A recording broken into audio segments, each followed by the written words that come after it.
material is background of the independent learning curriculum.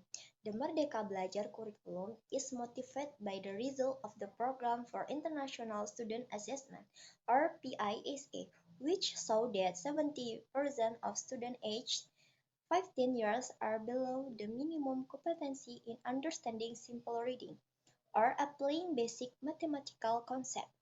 This PISA score has not experienced a significant increase in the last 10 until 17 years.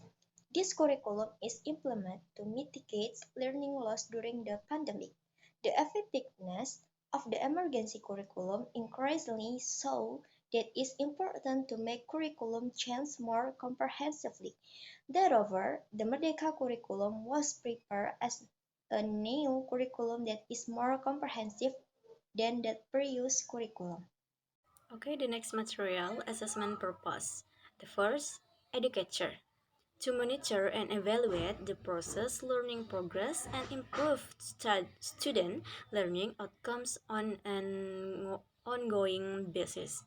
Jadi, di sini terdapat proses memonitor dan mengevaluasi untuk melihat hasil kemajuan pembelajaran siswa.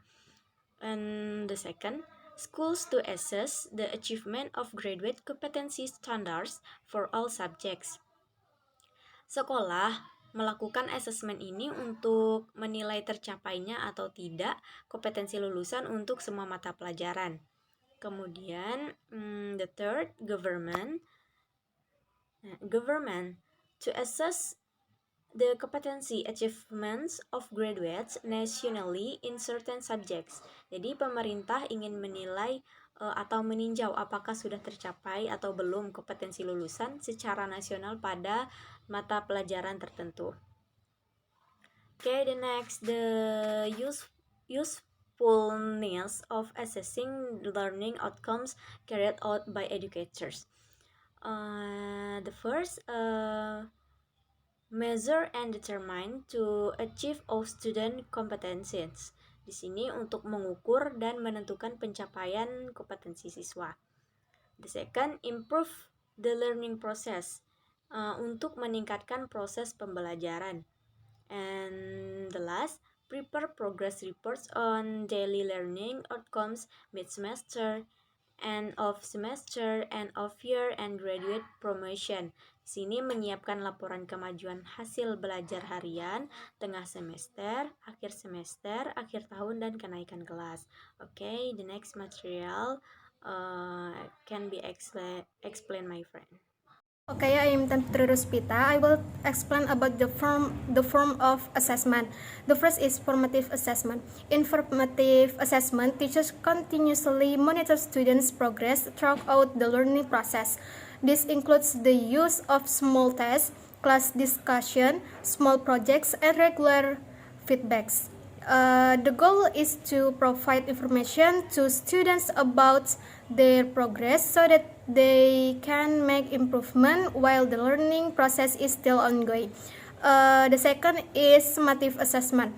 Summative assessment is a form of assessment that is usually carried out at the end of a learning period, such as a semester or end of year exam. The goal is to evaluate a student's overall achievement in a subject. The third is project assessment. Students are given assignment to create projects or works that reflects their understanding of the learning material. This could be research projects, presentations, artworks, or any. Thank you. Okay, next material, number 4, portfolio. A student portfolio is a collection of work or assignment that reception and student development took a learning period. Number 5, performance-based assessment, a form of assessment to assess students' abilities in carrying out certain tasks or situations that are similar to the real world. This might include simulation, practical exercise, or practical exam. Okay, that's all our presentation by group 1. Thank you. Assalamualaikum warahmatullahi wabarakatuh.